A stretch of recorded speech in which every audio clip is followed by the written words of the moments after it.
Patreon member shout out. I wanna be the very best, but no one ever was. To catch them is my real test, to train them is my cause. I will travel across the land. So hey guys, how's it going? It is I, the real Randy Chavez. I'm coming at you today with a Veterans React video. Guys, if you're new, welcome. If you're not, welcome back. I love you all. Everyone say hello to Dashi. Hello, Dashi. So this video comes today, I guess, courtesy of Representative Thomas Massie. He's a Republican out of Kentucky. He's a congressman. And I'm here today to talk to you about what vaccines to expect in the military. What exactly you should, whether you're deploying, whether you're not deploying, what vaccines you are for, like you have to get no matter what vaccines, what you get in basic training, which ones you might not have to get again. There's one, I forget which one it was, and I had a really bad allergic reaction to it. Like my forearm was swollen so big. For those that don't know, before I can begin, I haven't done one of these videos in a while. I did serve from 2012 to 2016, Air Force, 2T2, air transportation. So obviously my experience would be a little different than some others. I didn't go some places that other people did. But as far as, when you're in Air Force basic military training, if you're not in any like JSOC group, you would go into Lackland Air Force Base in Texas. And maybe the second week or the first week, you are in your underwear. You have, I don't know if you have no shirt on or your sleeves are rolled up, and you are basically put in a line and one by one up to the next position. Jab here, jab there, jab here, jab there, jab. And one I did get a bad reaction to. I forget which one it was. It had to be something that I'd gotten in, or I didn't get in Peru, or whatever. That's where I was born. I didn't have to get that. So if you do have a negative reaction, like a really bad reaction to a vaccine, you do not have to get it again. But up until that time, they pretty much don't care. Like if you pretty much, unless you have it documented in your medical records, do not get this vaccine, or you're going to get that vaccine. Even if you do remember it and it is something that is not in your medical records, you're going to get it. Because as in the military's eyes, as long as there's no record of you having a bad reaction, if there's no record of that, then you don't have a bad reaction. Then you do not have any allergies towards this vaccine. You're going to get it. So one guy in my flight, pretty had it pretty bad. Mine was just real swelling, and he said, "All right, you don't have to get this anymore," which is fine. This does bring me to and again, that's just for basic military training, where you're getting, I don't know, like 5, 6 shots, whatever. As far as deploying goes, depending on what country you go to, anthrax for me was the worst. That one hurt. That one stuck for a little while. That one just had like a hole in my arm for a bit. But for the most part, depending on where you go, will depend what vaccines you get. If you go one place, let's say you go to Kuwait in 2012 and then again in 2016, guess what? You got to get those vaccines again. You're going to have to do that whether you go to Bagram in Afghanistan or Al-Qaeda in, over in Iraq. Wherever you got to go, different vaccines. Same thing with Africa. Africa, I think you have to get the most. A lot of crazy stuff over there. Over in Niger, where a couple of my friends went. But that does bring me to a article, again, Kentucky Rep. Thomas Massie says, quote, "Soldiers will quit if COVID vaccine is required. Big debate ensues," end quote. This is an article by the Lexington Herald. So I'm just going to read this real quick into the video. He took heat and won praise over the 4th of July weekend for tweeting that members of our voluntary military contacted him threatening to quit if ordered to take a COVID-19 vaccination.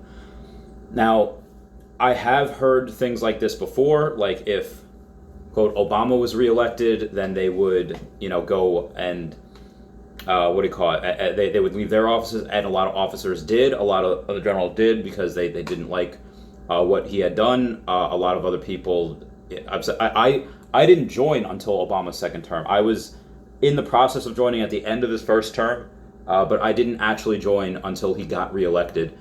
He's not the reason why. Everyone goes for different reasons.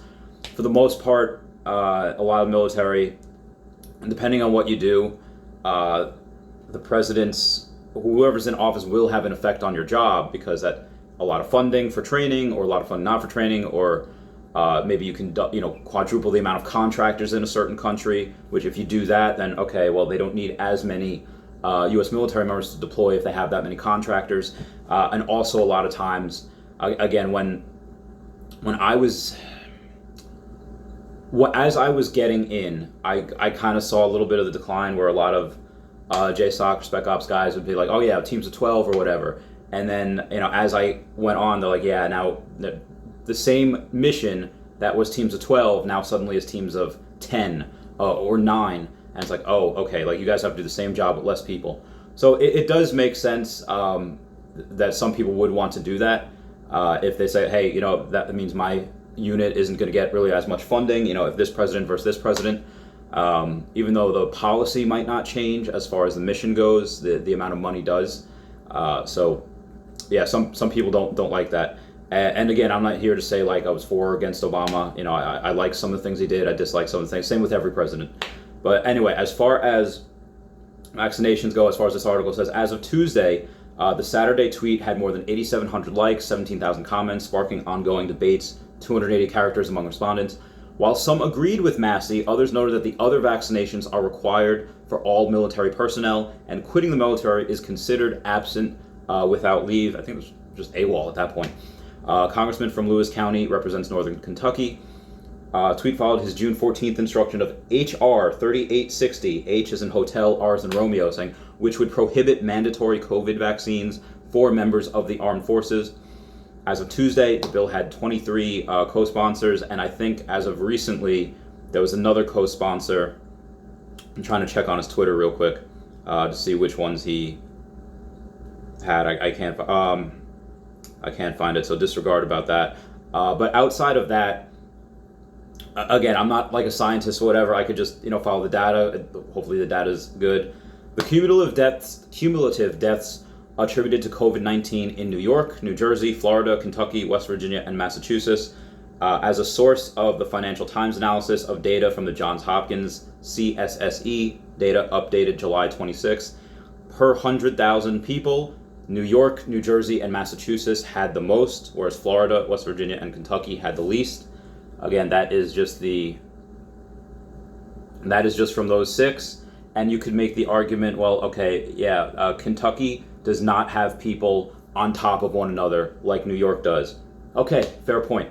But again, just from my little, what that kind of says to me is that it really doesn't matter. And New York and New Jersey were shut down for a long time. They were something that was like, okay, this is.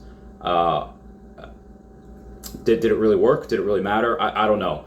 Anyway, moving on, it says, Twitter user and Army veteran Victor B123 replied, I've been vaccinated against diseases that have probably never been seen before in the U.S. It was required that I receive them. This politicking with COVID is not only stupid, it is dangerous to our national security. Another Twitter user, Tin Resists Again, said that while he was general of the Continental Army, George Washington inoculated his troops against smallpox outbreak. And, all right, here's the actual tweet.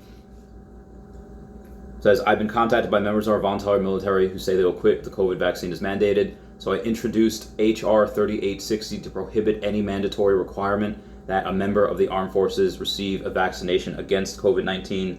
It had 24 sponsors as of, I think, July 4th. Massey kept tweeting Monday and Tuesday saying no one should be forced or coerced by anyone to take the COVID vaccine.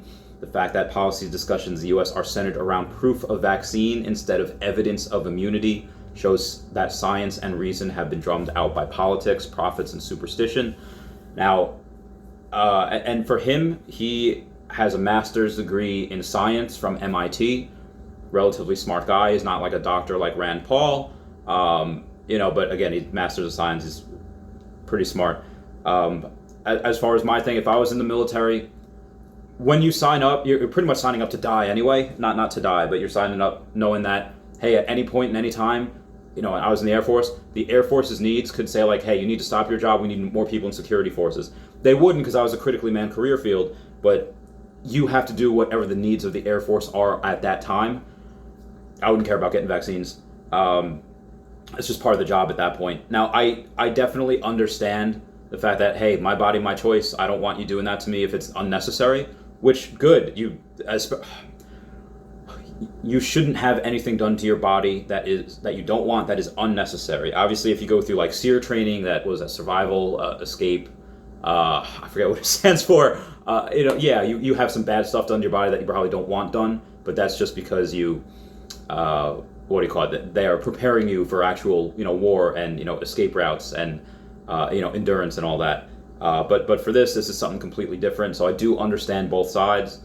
On the one side where I can be pretty agreeable and be like, yeah, you guys are paying me, and you guys are let me do all this cool stuff. You want me to take a vaccine? I'll roll the dice with that. That's fine. But on the other end, having personal. Then Chavez Megacity, why I like him and why I have donated to his campaign several times, when he goes up for re-election, is because he's really, really good about personal and individual liberties, saying that the government shouldn't have too much power. Again, this is just kind of my take on it. Some discussion centered around whether soldiers, sailors, or Air Force members can quit. And according to fine law, a member of the military is absent without leave, called AWOL, if they abandon an appointed place without authorization or fail to arrive at an appointed place. Desertion occurs if they leave without intent to return, or if they are AWOL for 30 days. Although punishment varies depending on the severity of the offense, it often entails forfeiture of pay and confinement, according to fine law. If you could just go in the UCMJ, that's the United Code of Military Justice. I'm sure you could find that there. But you'll probably be subject to court-martial. You'll probably be, public and financial ruin if you go and try to do that. I'm just reporting, my take on it. With vaccines, I just took them. I was fine. Are other people taking them? Not fine? Sure. And even though I did have a bad reaction to one, it was fine after that. I don't think I have any lasting effects from it. But again, just wanted to kind of report on that because I haven't done a military reacts video in a while. I love you guys. Please comment, like, and subscribe. Comments good for the YouTube algorithm. I'll see you all soon. All right, bye. Everyone say bye, Daisy. Bye-bye, Daisy. Meow.